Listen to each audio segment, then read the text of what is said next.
Infection, cancer, des affections courantes qui riment avec le quotidien des humains. Hommes et femmes les développent sous diverses formes. Face donc aux solutions parfois à risque que proposent certaines médecines, certains préfèrent se tourner vers la tradition. En effet, dans la médecine traditionnelle, des remèdes efficaces à la portée de tous sont disponibles. Infection et cancer, les solutions efficaces de la médecine traditionnelle, c'est le thème de cette émission. Et pour en parler, je reçois pour vous Simplice Ebo. Il est le président de la grande compagnie africaine pour la restauration de la santé. Monsieur Ebo, merci encore une fois d'être là. Merci à vous. En face de vous, c'est Kodjo Jean-Louis Ganfley. Il est phytothérapeute, un habitué également de ce plateau. Monsieur Ganfley, merci d'être là. Merci à vous, mon journaliste. Alors, voilà donc ces affections que je viens d'énumérer et dont parle également la médecine traditionnelle. Vous, dans votre domaine de la phytothérapie, quand on parle de cancer, quand on parle d'infection, est-ce que vous pensez que c'est possible? Parce que vous l'avez déjà rappelé ici plusieurs fois, que ce que vous proposez, c'est pour non seulement prévenir, traiter, mais aussi guérir. Est-ce que vous pensez que la médecine traditionnelle apporte une solution durable et efficace à ces affections? Merci. Avant qu'on entre dans les spécificités. Merci beaucoup, mon journaliste, pour aborder les thèmes du jour. Je tiens d'abord à dire bon anniversaire à cette émission qui fête ses 4 ans. Et pour revenir maintenant aux questions posées, la médecine traditionnelle, je l'appelle de chez nous, a tous les atouts pour venir à bout du cancer des infections. Et ça, c'est des preuves que nous en avons plusieurs fois déjà sur le territoire béninois comme ailleurs ici dans le monde. Merci. Simplice Ebo, quand on parle d'infection, quand on parle de cancer, vous savez quand même ce que cela représente aujourd'hui pour l'humanité en général et l'Afrique en particulier, où il faut passer par différents stades de traitement pour y arriver, surtout pour ce qui concerne les cancers. Alors, est-ce qu'au niveau de la grande compagnie pour la restauration de la santé, on parle également de ces affections-là? Oui, bien évidemment, on en parle. Et beaucoup en guérissent, parce que vous savez, la guérison de toute maladie dépend de sa compréhension. Et il y a 2 choses qui nous rendent malades et il y a 2 choses finalement qui nous tuent. Ce qui nous rend malades, c'est quoi? La première chose, c'est ce que nous faisons. Et ce qui nous rend malades, deuxièmement, c'est ce que nous ne faisons pas. Qu'est-ce qui nous tue? Voilà, il y a 2 choses également qui nous tuent. Il y a l'ignorance et puis il y a la pauvreté. C'est-à-dire quoi? Si vous êtes malade et que vous aviez de l'argent, même si vous aviez de l'argent et que vous ne connaissez pas là où vous devez avoir recours pour pouvoir avoir la solution, vous allez errer partout et mourir. Maintenant, il y a la pauvreté. Même si vous connaissez là où se trouve la guérison et si vous n'avez pas d'argent, vous allez mourir aussi dans votre maladie. Mais il paraît qu'au niveau de la médecine traditionnelle, ce n'est pas forcément l'argent. Justement, parce que, comme le nom l'a indiqué, c'est pour restaurer la santé donc, des humains sur Terre. Si longtemps, nous avions perdu le chemin de la vérité pour emprunter le chemin du mensonge et qu'on retrouve finalement ce chemin, même si c'est un petit qui l'a retrouvé, je pense que l'essentiel dans une famille, si un papa de famille a perdu quelque chose, si c'est le Benjamin de la famille qui le retrouve, il faudrait accompagner ce petit pour que les choses reviennent à l'ordre. Les choses vont revenir à l'ordre. C'est le combat de tous les jours que SICA mène aujourd'hui et que vous aussi vous menez dans vos différents laboratoires, même si au niveau de la médecine traditionnelle, tout n'est pas suffisamment organisé. Vous structurez quand même à votre manière pour apporter donc ces solutions. Alors, monsieur Ganfley, nous allons parler d'abord des infections. Alors, qu'elles soient pulmonaires, urinaires, vaginales ou autres, vous estimez qu'il y a tellement de preuves à rapporter en termes de guérison dans ce sens-là. Si je prends par exemple les infections pulmonaires, à votre niveau, comment ça se traite? Alors merci le journaliste. Pour les infections pulmonaires, c'est beaucoup de traitements qui commencent et puis pour venir à bout, nous avons beaucoup de sortes de plantes qui nous aident dans le traitement pour la guérison. Et je vais essayer d'énumérer quelques-unes de ces plantes, par exemple. Vous prenez le fagara que nous appelons dans nos langues maternelles ici, khéti ou bien khéti, voilà. Vous prenez ces feuilles, Ça s'appelle comment? Vous avez son nom scientifique? C'est le Phagara xanthozoïde. Merci beaucoup. Phagara xanthozoïde. Vous prenez ces feuilles, ces racines, et vous préparez seulement avec un peu de la potasse dure. Et vous donnez, selon l'âge de la personne, soit un grand verre de bière par jour, soit un grand verre de bière x 2 par jour, soit encore un grand verre de bière x 3 par jour, ou encore le petit verre amandaire, c'est-à-dire talopémie, une fois, 2 fois ou 3 fois par jour, et du jour au lendemain, cette infection pulmonaire connaît la guérison et puis le patient est libéré. Ou encore, toujours pour traiter vite cette infection pulmonaire, vous avez la plante que nous appelons bonjour, bonsoir, Pervenche de Madagascar. Vous préparez avec la racine, bien sûr, la plante entière avec sa racine. Vous préparez en décoction et c'est ce décoté que vous donnez, vous savez, aux patients qui souffrent bien sûr de l'infection pulmonaire et puis quelques temps après, ils se retrouvent bien. Ou encore, dans la médecine traditionnelle en Afrique, nous avons tellement de recettes pour cette infection pulmonaire. Vous avez aussi la plante que nous appelons pignon de dent, c'est le Jatropha curcas. Vous prenez ces feuilles que vous pilez maintenant sans ajouter de l'eau. Lorsque vous pressez le triturat que vous avez obtenu, vous y ajoutez, si par exemple vous obtenez 1 litre du triturat, vous ajoutez un demi-litre du jus de citron ordinaire de chez nous. Vous faites bien le mélange homogène et vous commencez par appliquer à la malade. Et puis, je pense que quelques temps après, vous venez à bout. Pour l'infection pulmonaire, 3 différentes recettes pour parvenir. Ça, c'est pour guérir définitivement. Exactement. Simplice Beau, au niveau de la grande compagnie africaine pour la restauration de la santé, est-ce que les questions d'affection pulmonaire se posent à vous? Comment vous procédez? Beaucoup. Ces affections viennent beaucoup à nous. Vous savez, l'organisme a besoin de se renouveler. Et quand il y a infection, ça veut dire qu'il y a introduction d'un corps étranger dans l'organisme. Et ce corps étranger peut trouver place au niveau des poumons. Là, ça veut dire qu'il y a affection pulmonaire. Et si affection pulmonaire, toutes les cellules de notre organisme sont dotées d'un pouvoir, le pouvoir d'autodéfense. Et qu'est-ce qu'il faut faire en ce moment? Il faut renforcer ce pouvoir d'autodéfense des cellules de l'organe affecté. Au niveau des poumons, qu'est-ce qu'il faut faire? Vous savez, il y a une plante. Mon ami a déjà parlé de... Il a déjà donné 3 recettes. Oui. Moi, je ne vais plus reprendre les mêmes recettes. Je vais donner une recette très simple. Si affection pulmonaire, vous prenez clou de girofle que vous mélangez à... Il y a une plante qu'on appelle, habituellement, faux quinquiliba. Oui. C'est-à-dire, son nom scientifique, c'est Cassia occidentalis. On prépare les deux. Il y a une feuille qu'on appelle amoma. Oui. Voilà. Donc, Calotropis procera. Donc, on prend ces 3 ingrédients, on prépare et on commence par boire. La personne va constater que des dégagements, c'est-à-dire des excrétions vont commencer par se faire au niveau de ses poumons et, sous forme de crachat, les corps étrangers vont commencer par sortir. Et petit à petit jusqu'à ce qu'ils guérissent. Sinon, en réalité, quand il y a tout, par exemple, c'est une maladie bienfaisante. Donc, on ne doit pas la stopper. Il faut continuer jusqu'à ce que la toux sorte. Merci. Alors, quand on quitte les poumons, on descend un peu vers le bas de l'organe humain. On a les appareils de reproduction et la plupart du temps, les infections urinaires et vaginales et beaucoup d'autres, les IST également sont là. Alors, donc, c'est quand même central et sur son parcours de vie, tout homme pratiquement est tenté d'en souffrir. Alors, Monsieur Gafflet, pour les infections urinaires d'abord.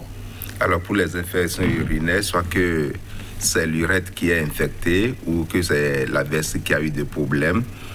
Alors, pour venir à bout, nous avons notre plante que nous appelons Nyensinkin dans nos lacs maternels ici, ou bien à Nyanyana, ou bien encore à Tchouka. C'est le Momodika hein, vous prenez le momodica par exemple, que vous préparez en décoction, vous prélevez le décoté à l'état chaud dans un pot. Le malade, surtout la femme, fait le bain de siège et après que c'est refroidi maintenant, elle filtre le décoté, elle fait sa toilette intime avec. Ça fait un. Nous avons aussi la plante que nous appelons Cassia Kaya sénégalaise. Et c'est ce que nous appelons le plus souvent Caïcédra. Voilà. Vous cherchez sa feuille, son écorce et la racine. Vous préparez toujours en décoction et la personne commence par, si c'est même homme, la personne fait le bain de siège à l'état chaud du décoté bien sûr et commence par boire en même temps le même décoté 1-2 fois par jour ou 3 fois par jour selon l'âge. Et en même temps que le bain de siège est fini, le décoté est refroidi, la personne, soit homme, il prend maintenant le décoté pour laver son pénis, ou si c'est la femme pour laver son vagin, la toilette intime, et continue à boire, et quelques temps après, c'est fini, c'est éliminé. Ou encore l'autre plante que nous appelons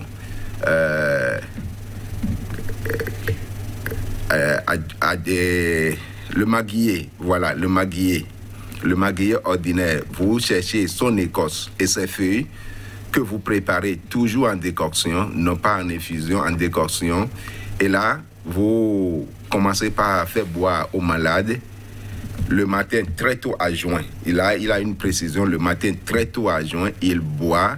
Et à midi, avant le manger, il boit encore. Et le soir, vers 18h, il continue de boire. Et quelques temps après, ça ira très bien aussi. Ou encore, nous avons notre plante que j'appelle la plante mère aussi, Chayoué, hein, c'est ossimum. Vous cherchez ça en quantité que vous pilez, vous séchez en l'ombre pour rendre finalement ce pilat en poudre. Et c'est cette poudre maintenant que vous donnez avec du jus de citron ou dans de l'eau citronnée, une cuillerée à café le matin, une cuillerée à café le soir, et puis vous venez à bout de l'infection urinaire, soit pour l'homme, soit pour la femme. Merci. Alors, quand vous proposez toutes ces solutions, c'est quand même bien, mais il n'y a que des organismes qui ne supportent pas, à jeun par exemple, certaines formes de liquide. Vous pensez que les rejets qui s'en suivront sont sans effet? Évidemment, tous les organismes ne répondent pas de la même manière. Il faut maintenant observer le cas qui est venu devant vous, lui poser des questions pour savoir comment fonctionne son organisme. Et là, quand vous commencez le traitement, est-ce qu'il lui est facile de boire à jeun, vous le saurez. Et quand il n'est pas facile à lui de boire aussi à jeun, vous le saurez. Et ensuite, vous saurez qu'est-ce qu'il faut lui proposer. S'il faut d'abord manger petitement quelque chose avant de boire, et là, ça peut aller aussi. Mais sans connaître l'organisme, vous ne pouvez pas lui administrer ce qui lui est bien convenable. Merci. Alors, Simplice Beau, à votre niveau, les infections vaginales et urinaires, vous en parlez aussi? Bien sûr. Alors, quelles sont les méthodes que vous proposez, si vous êtes d'accord avec ce que M. Ganflé a déjà énuméré? Bien, je suis d'accord avec lui, effectivement. Toutes ces recettes peuvent venir à bout donc, de ces infections urinaires et vaginales. Mais je vais donner une recette ici, très simple à réaliser. Vous connaissez l'eau de mer. L'eau de mer, c'est une eau qui arrive à bout des maladies, des infections urinaires et vaginales. De façon générale. De façon générale. Donc, on prend l'eau de mer et on fait chauffer l'eau de mer là jusqu'à ce que ça soit réduit donc de moitié. C'est-à-dire, si vous avez mis 2 litres au départ, il faudrait qu'après chauffage, vous ayez 1 litre. Et ça, si c'est un adulte ou bien une adulte, elle va commencer par prendre un grand verre matin, midi et soir. 2 jours, 3 jours après, la personne va constater l'évolution et continuer jusqu'à ce qu'il soit totalement guéri. Maintenant, il y a des infections vaginales qui sont contractées peut-être au cours des rapports sexuels. Et si ces infections qui sont contractées au cours des rapports sexuels donnent de la chaleur, c'est-à-dire des inflammations, ça veut dire que la fièvre, c'est-à-dire augmente chez l'individu, ou bien l'individu donc a de la fièvre, qu'est-ce qu'il faut faire? avec l'eau de mer, on ne pourra pas y arriver.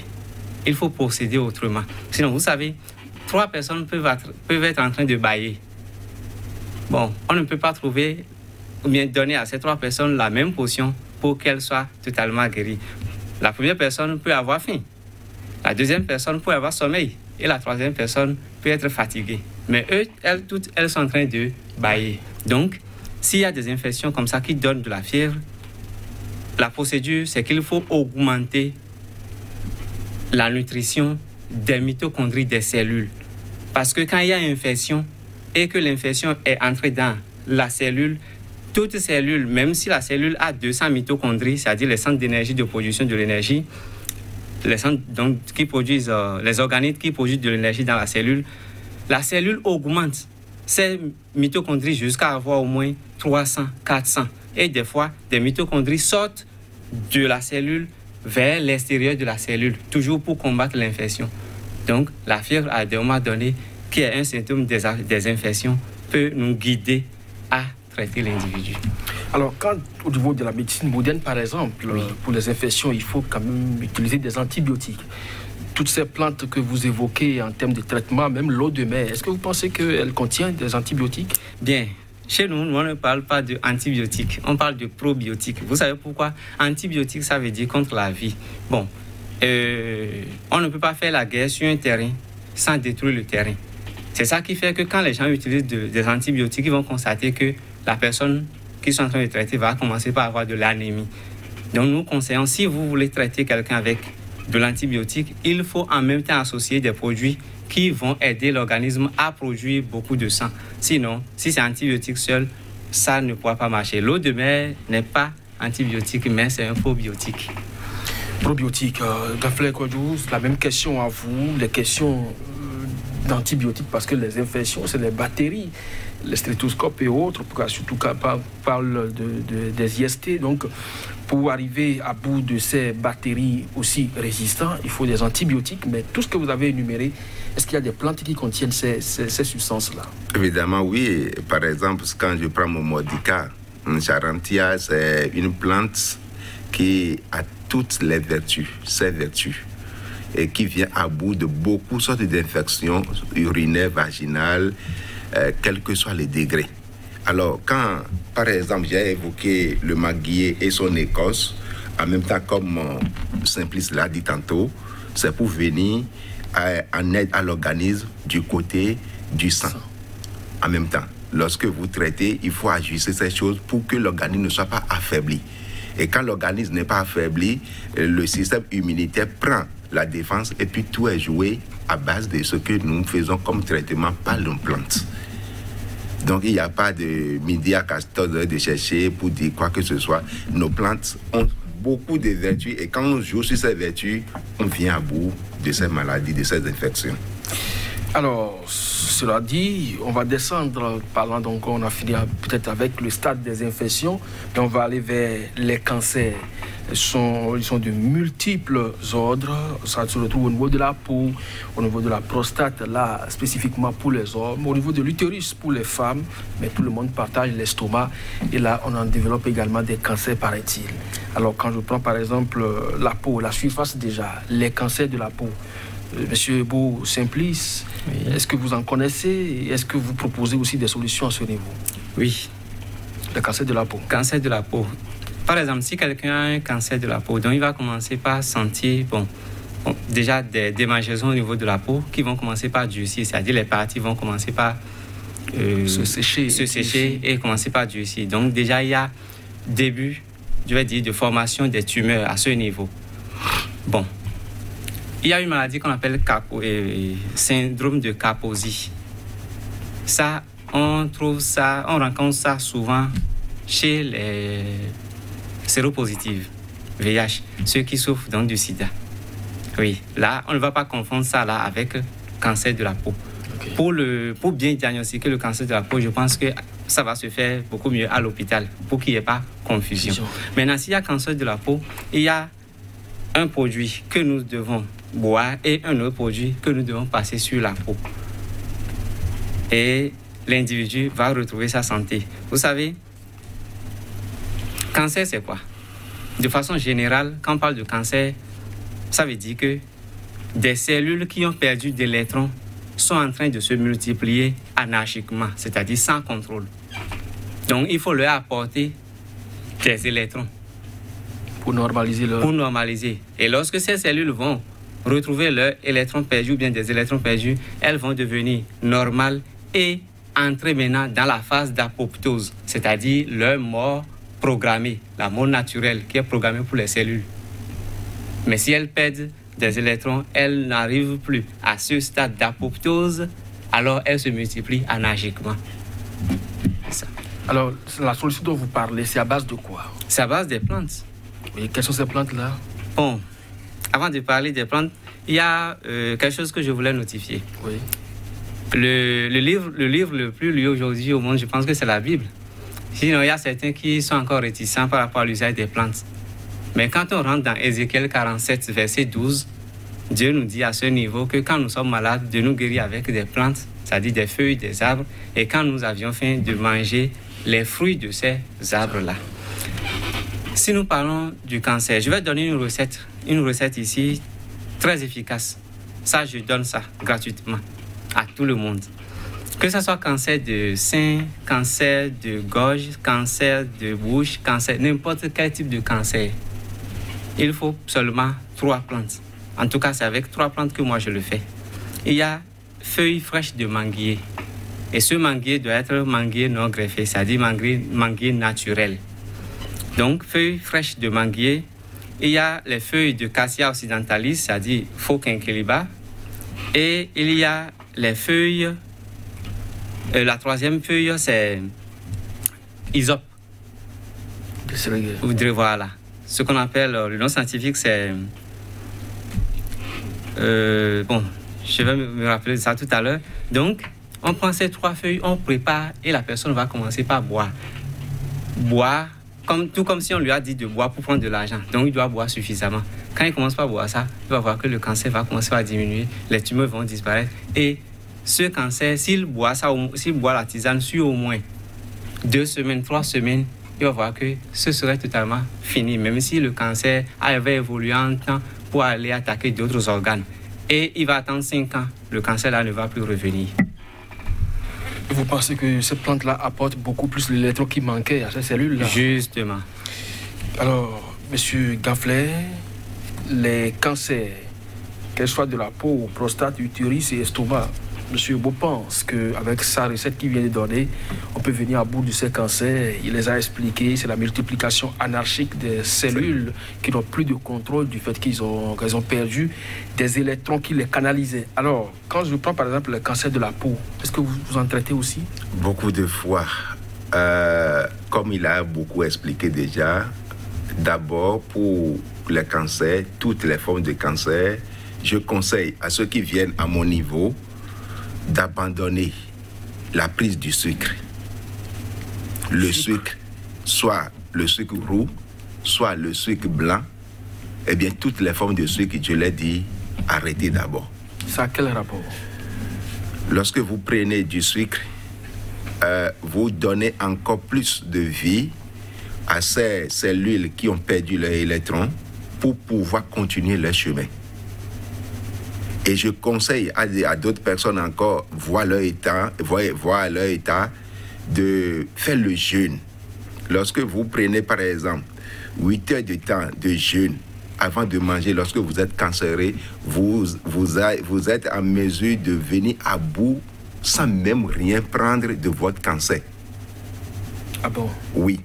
8 heures de temps suffisent que ces cellules qui ont perdu leurs électrons, sans voir de quoi encore soutirer leur substance de vie, commencent par mourir naturellement. C'est ce pourquoi, vous savez, je l'ai dit ici, nous avons perdu ce que nous avons et nous avons acheté ce que nous n'avons pas. C'est ça le problème de l'Afrique. Nous avons trop tôt pensé que nous pouvons évoluer pensant que nous sommes en Occident alors que nous sommes toujours en Afrique. Nos vieux pères, pour cette sorte de forme de cancer, ils ne faisaient rien comme ce que nous constatons aujourd'hui, mais quelque temps après, ils sont guéris. Alors, je vais ajouter à la recette de mon frère Simplice, c'est quelques recettes qui feront du bien si les téléspectateurs suivent bien et aussi les exécutent. Vous cherchez les feuilles de... les rameaux, je dirais, les rameaux du palmier, les racines du palmier, du même palmier que vous préparez maintenant avec l'eau de mer. C'est avec l'eau de mer que nous préparons cela. Soit par exemple, vous commencez par préparer avec 3 litres ou 5 litres, vous devez vous attendre à la moitié, c'est-à-dire 2 litres et demi ou 1 litre et demi, et la personne commence par boire ça matin, midi, soir, selon l'âge bien sûr, et puis quelque temps, vous commencez par voir que déjà sur sa peau ou au niveau de ces autres organes affectés, eh bien, il commence par se sentir très bien. Mais quand vous parlez de l'eau de mer, vous savez quand même que sa teneur en sel ne facilite pas sa consommation. Alors, ajouter à ce que j'ai dit, les rameaux du palmier et les racines, vous n'avez plus le même goût. Ça atténue. Ça atténue. D'accord. Et aussi pour aborder dans le même sens le cancer de la prostate, par exemple, qui fait beaucoup de ravages aujourd'hui. Oui. Ici, chez nous au Bénin, comme ailleurs dans le monde, ça fait beaucoup de ravages. Nous avons la feuille que nous appelons Boriva, diffusa ou Ereta, que nous appelons dans nos langues maternelles Afokpadinwa ou bien Kachouayi ou bien encore Atensien. Et en Mina, on l'appelle comment? Je pense que c'est Gbadagbada, hein, si je n'ai pas perdu la mémoire. Alors, si vous prenez cette feuille avec sa racine, vous préparez en décoction et la personne qui souffre du cancer de la prostate commence par boire, quelque temps après, il est libéré. Cette personne est libérée totalement de cette maladie de cancer de prostate. Tout va dans l'organisme à l'état normal dans peu de temps. Ou encore, pour ce qui concerne l'utérus, le cancer de l'utérus chez la femme, vous cherchez la racine de Calotropis procera à Moma ou bien Wangashima, sa racine. Vous cherchez aussi ses feuilles que vous préparez toujours en décoction. La femme prend le décoté à l'état chaud dans un pot, fait le bain de siège avec, hein, et se couvre bien pour que la chaleur puisse bien aller. Et lorsque le décoté s'est refroidi maintenant, elle prend le décoté, elle le filtre et puis fait sa toilette intime. Elle répète ça 2 fois par jour et quelques temps après, des fois même ça n'atteint pas 1 mois pour d'autres organismes. Ça là, j'ai expérimenté pour beaucoup de femmes déjà ici au Bénin comme ailleurs et c'est le bon résultat. Merci. Mais pourquoi le même traitement pour les hommes? À moment pour les hommes, non, je ne l'ai jamais expérimenté pour les hommes. J'ai toujours expérimenté ce que j'ai donné et d'autres encore. Alors c'est beau, la prostate, vous savez, tous les hommes, en tout cas, sont quand même exposés à cette maladie durant leur parcours terrestre. À votre niveau, qu'est-ce que vous proposez? Bon, avant de proposer quelque chose, je voudrais dire que le père de la médecine, Hippocrate, dans les années 420 avant Jésus-Christ, disait que pour être un bon médecin, il faut chercher la cause de la maladie et de la traiter. Et pour être un meilleur médecin, il faut chercher la cause de la maladie et de la traiter. Mais pour être un authentique médecin, il faut chercher la cause de la maladie et la traiter. Et bien évidemment, il y a un adage chez nous qui dit que si vous tombez et que votre marchandise est versée par terre, ne regardez pas là où la marchandise est versée, mais il faut regarder plutôt là où vous avez trébuché. C'est-à-dire quoi? Qu'est-ce qui a causé ce cancer, ou bien, je vais dire, cette prostatite ou cancer donc de prostate? Bon, ce qu'il faut faire, tout simplement ce qu'il faut faire, vous allez prendre, il a déjà donné une recette que je vais compléter. Ouais. Et anobé rouge, là, ce que vous aviez donné, c'est-à-dire les plantes dont on va chercher les racines.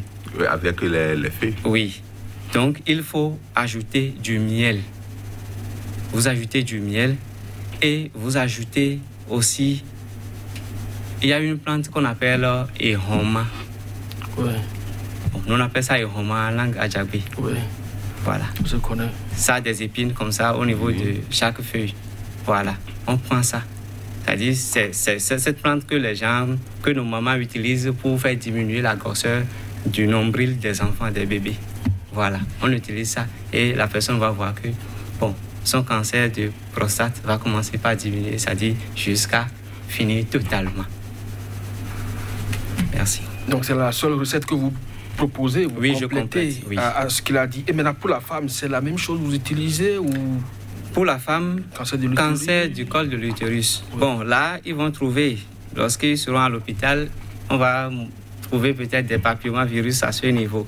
Mais ces papillomavirus-là existent toujours là. Et ce n'est pas ça qui a causé le cancer de l'utérus chez la femme. Donc, inutile de lutter contre ce cancer et ce papillomavirus. Sinon, si vous déposez, par exemple, ici, une goutte de miel, et que vous attendez 5 minutes, 10 minutes, voire 1 heure plus tard, vous allez voir que des mouches et des fourmis vont venir. Maintenant, si vous êtes là à tuer les mouches et les fourmis qui sont venues prendre du miel, vous allez toujours rester là. C'est-à-dire, c'est tout comme si vous mettez de l'eau dans un panier et ce serait un travail quotidien. Alors que ce qu'il fallait faire, c'est de prendre un chiffon et d'effacer seulement le miel et tout ce que ce miel a attiré va disparaître. Donc, au niveau du cancer du col de l'utérus, ce que j'ai donné tout à l'heure comme recette avec les 3 feuilles que je vais rappeler, il y a feuilles de hysope africaine, bien sûr. Oui. Il y a feuilles de manguier, feuilles fraîches, bien sûr, et feuilles de cassia occidentalis, c'est-à-dire le faux quinqueliba là. Si on commence par utiliser ça sur une longue période, ça peut aller de 1 mois à 2 mois. Ça dépend de l'étape du cancer. Si ça saigne déjà, alors ça va prendre plus de temps. Ce cancer du col de l'utérus va disparaître. Avec cette recette-là? Avec cette recette-là. Alors, il y a ce cancer que vous avez évité, je ne sais pas exprès, monsieur Ganfler, le cancer de l'estomac. Je ne sais pas si c'est ce que nous désignons communément par l'ulcère. Mais de toutes les façons, il y a que cette forme-là existe et ça ronge également certaines franges de la population. Merci beaucoup. Pour le cancer de l'estomac, je n'aime pas trop rentrer en détail. Pourquoi? Parce que trop vouloir parler, on parle mal comme on le dit. Pour venir à bout, c'est très simple. Vous cherchez de clous de girofle, vous cherchez également le rameau du palmier, à huile bien sûr. Vous cherchez la feuille que nous appelons Chayue et Ocimum americanum. Vous cherchez les 3 sortes là et vous préparez en décoction. Et la personne, après le manger du matin, prend un verre, selon son âge bien sûr, prend un verre soit de billet, un verre bambou, soit un petit verre madère, le matin après le manger, et à midi avant le manger. Le soir après le manger. Et quelques temps après, c'est la satisfaction à son niveau. Ou encore, vous cherchez maintenant les feuilles de momodica que vous pilez avec de l'ail, avec du clou de girofle, avec également le pédrécon que nous appelons les Zélopia Ethiopia. Voilà. Vous les pilez pour les rendre en poudre très fine et c'est cette poudre que la personne lave à volonté le matin très tôt et le soir en voulant se coucher. Et le cancer de l'estomac, comme bien énuméré, vous venez à bout et puis la personne se sent très à l'aise lorsque elle mange, lorsqu'elle fait quoi que ce soit, il n'y a plus de malaise à son niveau. Alors, c'est ça à vous, proposition à vous, mais dites-nous, c'est plus c'est beau, vous qui cherchez des causes de ces affections-là, le cancer de l'estomac est à confondre avec l'ulcère? Non. C'est quoi la différence? C'est 2 choses différentes. Bon, si nous prenons les ulcères, oui. On peut avoir juste l'ulcère parce qu'on a pris sur une longue période des AINS, c'est-à-dire les anti-inflammatoires non stéroïdiens. Et ces AINS vont faire quoi? L'estomac secrète une substance, bon, 2 substances en réalité. Il y a HL, acide chlorhydrique, acide chlorhydrique et puis une autre substance pour contrer cet acide-là.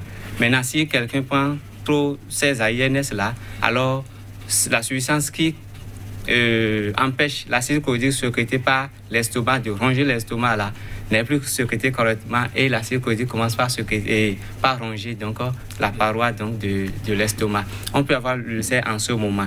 Et on peut aussi avoir l'ulcère s'il y a introduction d'une bactérie qu'on appelle H. pylori ou bien Helicobacter pylori. Là, ça veut dire que c'est un corps étranger qui est venu. En ce moment, il faut faire un autre traitement s'il s'agit donc d'un corps étranger. Là, ça, c'est les ulcères, ça. Okay. Maintenant, s'il s'agit du cancer de l'estomac, nécessairement, il doit avoir un ganglion, disons, une tumeur au niveau de l'estomac. Ça veut dire que les cellules qui ont perdu des électrons sont en train de se multiplier et ne veulent pas mourir. Donc, il faut faire quoi? Il faut alcaliniser le corps en ce moment. Il faut alcaliniser correctement le corps. Pourquoi? Parce que l'acide chlorhydrique continue d'être sécrété par l'estomac. Or, le cancer vit beaucoup plus dans un milieu acide que dans un milieu basique. C'est ça. Donc, comment faire? Pour alcaliner le corps, surtout l'estomac? Bon, déjà, le clou de girofle, en tout cas, tout ce que nous utilisons pour conserver les aliments peuvent arriver à bout donc, de ces cancers-là. Il y a le clou de girofle. Ça a beaucoup de ions H+. Le pH est élevé. Il y a le citron. Le citron mûr, bien sûr. Tout fruit mûr devient alcalin. Donc le citron mûr, même s'il a un goût acide. J'ai parlé tout à l'heure des feuilles du manguier. Dans les feuilles du manguier, là, il y a des substances qui activent le GABA. Donc, l'individu qui commence par avoir des cancers de l'estomac et qui commence par prendre les feuilles du manguier va commencer par agir, c'est-à-dire l'action serait beaucoup plus rapide. Donc, il peut utiliser ces trois recettes-là, ces trois éléments-là, ensemble, comme il peut les utiliser séparés. Mais ensemble, c'est beaucoup mieux. Maintenant, je vais notifier quelque chose au niveau du clou de girofle. Si vous êtes hyper tendu, alors ne prenez pas trop de clou de girofle, parce que ça augmente aussi l'hypertension. Voilà. Donc, il ne faut pas prendre trop de clou de girofle si vous êtes hyper tendu. Et qu'est-ce qu'on peut utiliser? Pas trop, mais on peut toutefois l'utiliser. Oui, on peut toutefois l'utiliser. Oui. En petite quantité. En petite quantité. Il y a aussi le gingembre jaune. Curcuma. Voilà.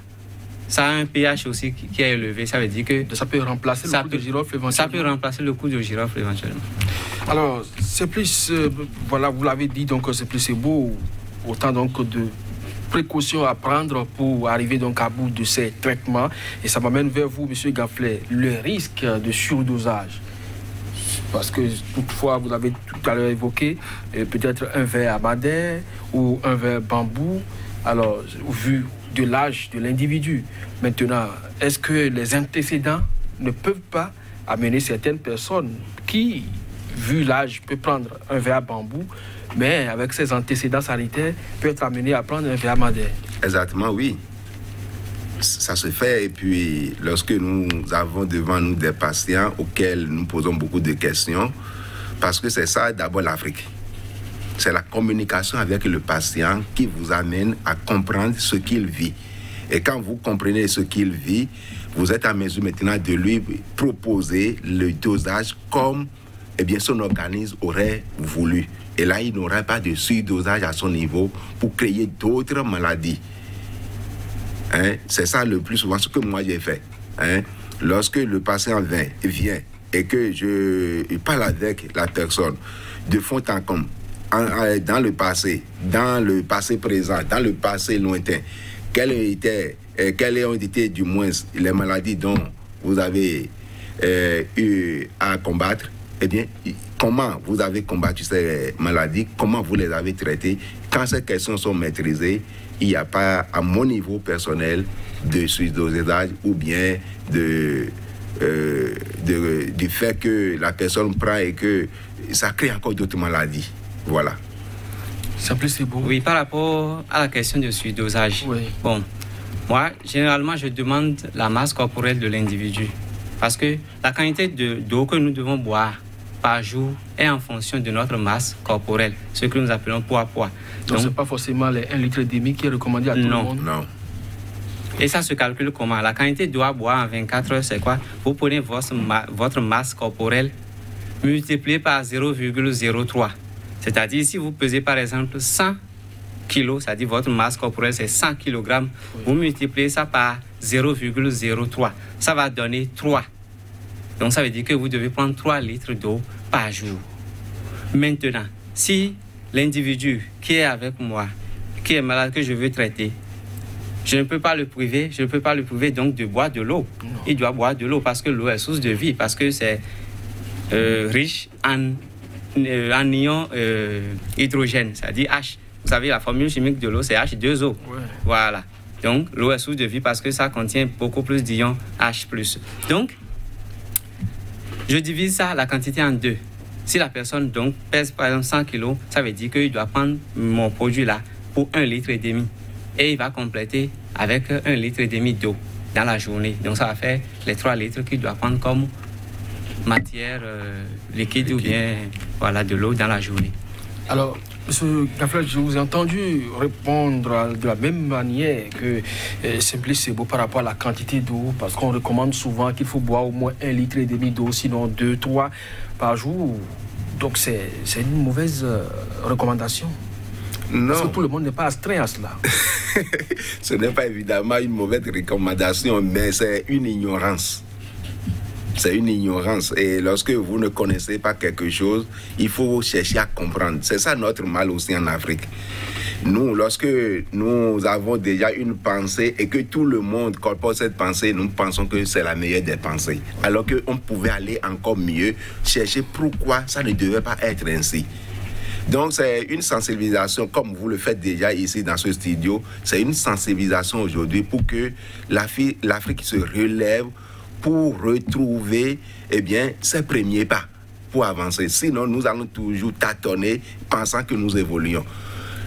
Le breuvage de liquide par jour, comme mon frère ami Simplice l'a dit, c'est selon la masse corporelle. Quand vous avez un poids et que vous voulez aller au-delà de la prise d'eau par jour, vous allez vous causer encore de surpoids. Et là, votre organisme aura de malaise et il aura des difficultés pour le bon fonctionnement. Il faut alors commencer par sensibiliser pour, par exemple, les enfants, comment il faut leur donner de l'eau à boire. Il faut commencer par enseigner ces choses. Et aujourd'hui, ça fait mal où on nous enseigne le plus souvent que après la naissance, il faut attendre 6 mois, voire 8 mois pour d'autres avant de commencer par boire. On a des théories, mais qui ne sont pas fondées selon ce que nous vivons sur le terrain. Il y a trop de théories qui entourent ça. Donc quand on parle de lait maternel exclusif sur 6 mois, ce n'est pas une bonne chose. C'est une bonne chose, mais il faut ajouter de l'eau. Il faut ajouter de l'eau. Le bébé a besoin de boire d'eau. Le bébé a besoin de boire d'eau. Et en Afrique, nous avons perdu cette manière de faire pour maintenant vivre comme si nous étions en Occident. Non pas que je suis contre l'Occident, non pas du tout. Mais les pratiques de l'Afrique ont été laissées et nous souffrons énormément aujourd'hui. Nous souffrons énormément parce que quoi? On veut vivre sur une terre sèche comme ceux qui vivent sur une terre qui est humide. Il y a des différences déjà. Et là, ça ne peut pas correspondre. Il faut la prise de l'eau à modération pour les enfants qui sont nés. Moi, j'en fais toujours. Mes enfants, quand ils sortent de l'hôpital, c'est pour ne plus se retourner à l'hôpital. Et puis, c'est avec de l'eau aussi, et en même temps, avec le lait maternel. Et puis, c'est bon. Alors, pour une guérison totale, vous l'avez tout dit, c'est votre slogan. Il faut donc un diagnostic précis et une prescription appropriée. Oui. Mais puisque vous n'avez pas de laboratoire, des machines qui font le diagnostic du corps, comment alors vous arrivez donc à faire ce diagnostic précis et une prescription appropriée? Voilà. Le diagnostic que nous faisons est appelé anamnèse. C'est-à-dire quoi? On soumet la personne à un certain nombre de questions et il va répondre par oui, par non.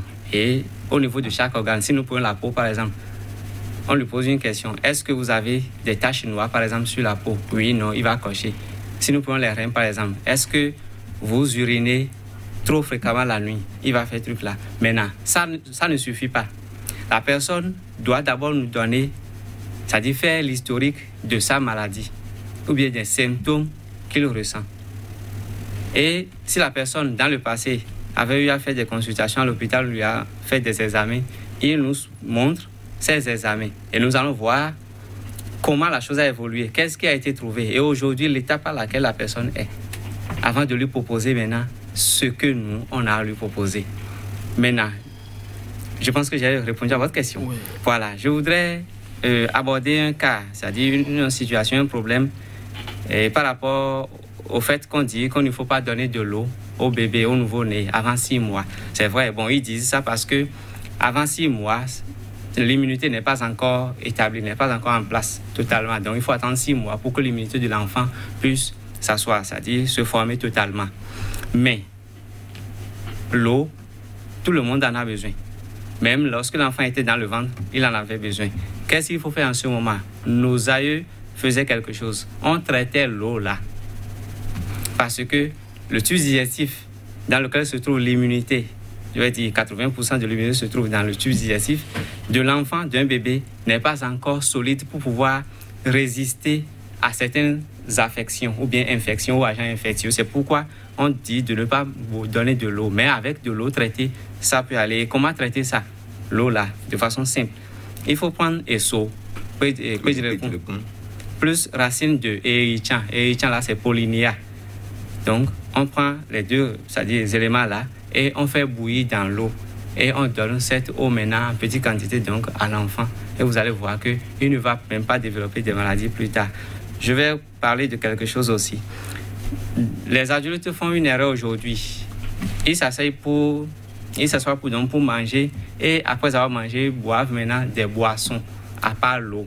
Ce n'est pas bon. C'est-à-dire pour compléter ce qu'ils ont mangé, ils doivent boire de l'eau et non les bières.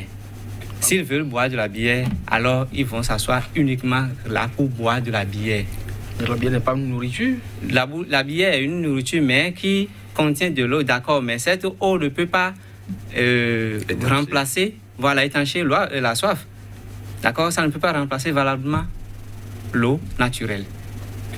Et quel type d'eau nous buvons encore? L'eau que nous devons normalement boire, c'est l'eau de puits. Parce que l'eau là a traversé beaucoup de couches. Donc, elle est pure en réalité. Ou bien, elle est minérale, beaucoup plus, naturellement.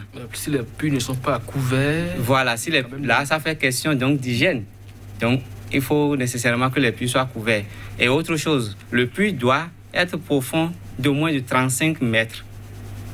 Il faut sûr de la qualité minérale de l'eau. Et troisième aspect, c'est que le puits doit être distant de la morgue d'au moins 500 mètres. C'est-à-dire qu'on ne doit pas avoir un puits à côté d'une morgue. Non. Sinon, le formol qu'on utilise à la morgue, là, c'est une substance qui s'infiltre rapidement dans le sous-sol. Donc, ça peut affecter ou bien infecter la nappe. Donc, alors, Monsieur Gaflet, je vous ai vu tout à l'heure sourire parce que j'ai demandé s'il n'est pas bien, comme il le défendait, d'associer la bière après le repas. C'est quand même le quotidien des hommes aujourd'hui. Et c'est ce que nous vivons et qui nous amène sur le terrain de beaucoup de maladies. Vous trouvez que c'est dangereux aussi? Vraiment dangereux. Donc vous ne prenez pas la bière juste après le repas, même si c'est une bière chaude? Moi, je prends la bière chaude, mais pas juste après le repas. J'attends un bon moment avant de prendre de bière après le repas. Pourquoi? Parce qu'aujourd'hui, vous constaterez avec beaucoup de jeunes des maladies comme l'obésité, comme le diabète, la tension, qui a gagné le terrain aujourd'hui. Quand vous suivez, vous les questionnez par rapport à l'alimentation, vous êtes sur le terrain de ce que j'ai mangé, ou bien je mange, je prends ci et je prends ça. Ou encore des liqueurs qui sont vendus sur le marché aujourd'hui, où on fait la publicité à outrance de ces liqueurs, alors que ces liqueurs contiennent des substances qui sont nuisibles à la santé humaine. Donc, ce n'est pas conseillé, même naturellement. Dieu n'a pas voulu créer les choses en créant la boisson comme nous le pensons dans la prise des billets, des liqueurs. Non, Dieu a créé l'eau pour que l'organisme puisse s'en servir pour son bon fonctionnement. Et depuis lors, moi j'ai terminé avec des liqueurs. Je n'en prends plus, je n'en prendrai plus. Là-dessus. Je prends mon petit sorabi de chez moi, le pur, l'original. Je prends un peu aussi en modération. Je n'en prends pas trop. Parce que je sais que c'est le déhan. Ça vient du palmier. Et c'est le pur. Ce n'est pas pour faire la publicité ici. Simplice Ebo, vous aviez dit la toute dernière fois que vous êtes sur ce plateau que l'on peut vivre sans tomber malade. Bien sûr. Mais voilà, il se trouve que ces cancers, ces infections se retrouvent quand même dans le quotidien des hommes. Est-ce que vous pensez, au-delà de ces traitements que vous préconisez, qu'on peut vivre d'une certaine manière pour ne pas souffrir de ces infections, de ces cancers? Oui, là, je vais donner 21 astuces. La première chose, c'est qu'il faut éviter l'excès en tout. L'excès en tout, il faut éviter ça si vous voulez vivre sans tomber malade. Deuxième chose, c'est que si vous mangez, que vous constatez que ce que vous avez mangé a pris du temps avant de digérer, avant d'être digéré dans votre organisme, juste après ça, il faut pouvoir faire quoi? Il faut prendre du charbon, un peu de charbon de bois. Vous mangez et vous buvez là-dessus. Si vous buvez là-dessus, ça va sortir correctement 2 jours après ou bien 3 jours après. Parce que le charbon capte les gaz. Plus un aliment dure dans l'organisme, plus ça produit de gaz. Et c'est ces gaz qui peuvent remonter maintenant au niveau du cerveau pour que vous ayez mal de tête. Donc si vous prenez du charbon là, vous allez voir que les gaz qui remonteraient là ne vont plus remonter et vous allez chigner facilement. Maintenant, si vous avez les maux de tête, charbon plus ail, c'est-à-dire vous prenez une gousse d'ail, vous enlevez la robe, vous mangez, vous ajoutez un morceau de charbon. Vous mangez, vous buvez de l'eau là-dessus, vous allez voir que l'ail, c'est un vasodilatateur. Et le charbon, c'est un capteur donc de gaz. Alors, les gaz qui remontaient au niveau du cerveau pour que vous ayez les maux de tête là, les gaz là seront absorbés et ça va cesser. Troisième chose, il faut manger si et seulement si vous aviez faim. Il faut manger si et seulement si vous avez faim. Il ne faut pas manger parce que la nourriture est disponible. Autre chose, c'est qu'il faut pardonner.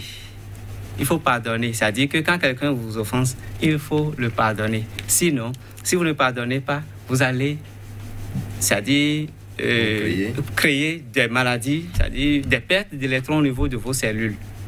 Donc la rancune n'est pas une bonne chose. Autre chose, il faut rire dans une journée, là, du matin jusqu'au soir, il faut rire au moins pendant 1 minute, c'est-à-dire le temps de votre rire durant toute la journée là, doit faire au moins 1 minute. Bon, vous pouvez faire ça d'un seul coup, comme vous pouvez aussi étendre ça sur toute la journée. Autre chose, il faut manger du cure-dent. Le cure-dent, ça contient du calcium et du fer. Le cure-dent naturel à l'eau. Il y a d'autres cure-dents qui sont sur le terrain maintenant. Je ne parle pas de ces cure-dents, je parle de à l'eau. Autre chose, évitez de manger le riz le matin parce que ça ne contient pas de la vitamine C. Il faut démarrer toujours la journée avec de la vitamine C. Et un riz que vous aviez préparé, ça a déjà fait 4 heures de temps, n'est plus consommable. Autre chose, pour se laver, il faut d'abord verser l'eau. Si vous êtes sous la douche, il faut verser d'abord l'eau sur le pied gauche avant de l'envoyer sur le pied droit. Et puis après, maintenant, sur la tête et commencez par vous laver. Je ne demande pas de commencer par se laver avec l'éponge au niveau à partir des pieds. Non. C'est-à-dire qu'il faut d'abord verser l'eau là sur le pied gauche et après pied droit et vous commencez par la suite. Et pas vous laver au niveau de la tête. Autre chose. Pourquoi c'est bon de le faire? Oui, c'est bon de le faire parce que tous nos organes ont leur correspondant, leur terminaison au niveau des pieds, des plantes des pieds. Si vous envoyez l'eau sur d'abord les pieds, surtout au niveau du côté gauche, c'est que vous aviez informé le système parasympathique et systématique à faire quoi? À informer le cerveau pour dire qu'il y a telle température qui veut venir. Donc, il ne faut pas faire trop de décharge électrique. Voilà. Sinon, quelqu'un, par exemple, qui est épileptique, si on lui envoie directement de l'eau sur la tête, il peut tomber. Comme quelqu'un qui souffre de l'hypertension, si on lui envoie directement de l'eau sur la tête, il peut aussi faire hémiplégie. Donc, il faut commencer par le pied. Autre chose, programmez-vous à faire des bains de vapeur. Bains de vapeur, c'est ça que j'appelle la fois passée sauna africain. C'est-à-dire, il faut faire une infusion, c'est-à-dire une décoction, rester nu au-dessus de ça pour que les gaz là, donc, puissent rentrer dans vos narines, dans votre bouche, tout. Vous pouvez faire ça tous les mois ou bien tous les 2 mois. Autre chose, il faut vous programmer à prendre au moins, dans une journée, quelque chose qui est amer. Ou si vous ne pouvez pas faire ça, au moins dans chaque week-end, il faut prendre quelque chose qui est amer sur 2 jours. Autre chose à faire, c'est que vous êtes en costume veste là maintenant. Si vous commencez par avoir chaud, il ne faut pas allumer le climatiseur. Ce qu'il faut faire, c'est qu'il faut enlever maintenant la veste et la faire remplacer par autre habit souple, pouvant capter donc de l'oxygène naturel. Autre chose à faire, dans tout ce que vous allez manger ou boire, il faut mettre de la potasse. Moi, quand on m'invite à prendre une boisson, moi je vérifie toujours ce qui est écrit sur la boisson, quand bien même ce n'est pas tout ce qui est écrit qui est vrai, mais il y a des boissons quand même que moi je préfère donc au détriment d'autres. Et pourquoi la potasse? Oui, la potasse, parce que la potasse va permettre à tout ce que vous aviez consommé qui contient de sel de cuisine là, d'être absorbé par les cellules. Sinon, si le sel n'est pas absorbé, le sel va rester dans l'organisme, ou bien si le sucre n'est pas absorbé, le sucre va rester dans l'organisme, ou bien l'huile va rester dans l'organisme et les déchets vont les capter. Ça va former donc des thromboses sur la circulation du sang. Le sang ne pourra pas bien circuler. Et quand il y a affluence, ou bien c'est-à-dire il y a plus de circulation, c'est-à-dire qu'il y a go solo. Donc quand il y a go solo, vous savez ce que se passe. Voilà. Donc, autre chose, activité sportive après les repas du soir. Donc, il faut faire une activité sportive après les repas du soir pour que la sueur puisse sortir. Et ça va faire brûler aussi les graisses, ça va faire brûler les énergies non utilisées depuis le matin. Évitez de regarder ou d'entendre tout événement stressant pendant que vous êtes en train de manger. Parce que ce que vous mangez aussi a de la mémoire, ça a de l'eau, et l'eau a de la mémoire. Parce qu'on peut parler sur l'eau et donner ça à quelqu'un, il va boire et il va trouver guérison. Donc tout ce que nous mangeons, si nous avons une autre impression, c'est-à-dire une idée stressante, ça va affecter la nourriture et c'est cette nourriture qui va affecter alors nos cellules et les cellules vont dysfonctionner. Et j'ai souvent conseillé quelque chose. Dans les hôpitaux, normalement, on ne devait pas avoir des photos des organes malades. Parce que ce que nous voyons aussi peut nous rendre malades. Or, quand on rentre dans les hôpitaux aujourd'hui, je vois on met photos des organes malades et photos d'organes sains. Non, il faut mettre seulement les photos d'organes sains. Sinon, si la personne regarde trop ce qui est malade, déjà c'est qu'au niveau de son organe qui correspond à ça, il va avoir des problèmes. Oui, ça c'est la loi d'attraction. Autre chose, il ne faut pas regarder sur une feuille blanche pendant la journée, sous une lumière. C'est-à-dire quoi? Si vous voulez rester, c'est-à-dire si c'est dans la journée, il ne faut pas allumer la lumière, surtout qu'on ne devait pas utiliser les ampoules blanches. On devait utiliser l'ampoule rouge, c'est-à-dire qui fait sortir donc de la lumière rouge, qui donne de la chaleur. Bon, malheureusement, ces ampoules rouges-là consomment plus. Il faut éviter de vous faire réveiller pendant que vous êtes en train de dormir. Quand on est en train de dormir, on ne doit pas réveiller l'individu parce que son organisme est entré dans un processus. Si vous stoppez ça, vous suspendez ça, ce n'est pas bon. L'individu, quand il va finir de dormir, il va se réveiller. Autre chose, bon, par rapport à la quantité d'eau, j'ai déjà parlé de ça. Oui. Voilà. Et quelque chose de très important, c'est que le nombre de fois qu'on doit déféquer par jour, c'est très important. Je ne me pose pas la parole, je vais finir. C'est-à-dire quoi? Vous devez déféquer le nombre de fois que vous aviez mangé plus 1. C'est-à-dire quoi? Si vous aviez mangé dans une journée 3 fois, il faut déféquer 4 fois. La première fois, c'est entre 5 heures et 7 heures. Et 2 heures de temps, à 3 heures de temps, après chaque repas, vous devez déféquer parce que pendant ce temps-là, c'est que la nourriture est déjà transformée. Ce qui doit rentrer dans le sang est déjà rentré et ce qui doit sortir, vous devez le faire sortir. Merci. Alors, vous l'avez suivi, M. Ganfley. Est-ce que vous êtes en phase? Vous pensez que c'est normal, tout ce qu'il a dit? C'est normal tout ce qu'il a dit. Seulement que je voudrais revenir sur un point d'abord. Hippocrate n'est pas le père de la médecine. Je reviendrai sur cela ici, sur le Seigneur le permet, dans les jours qui viendront. Alors, ce qu'il a préconisé comme conseil, c'est très bon.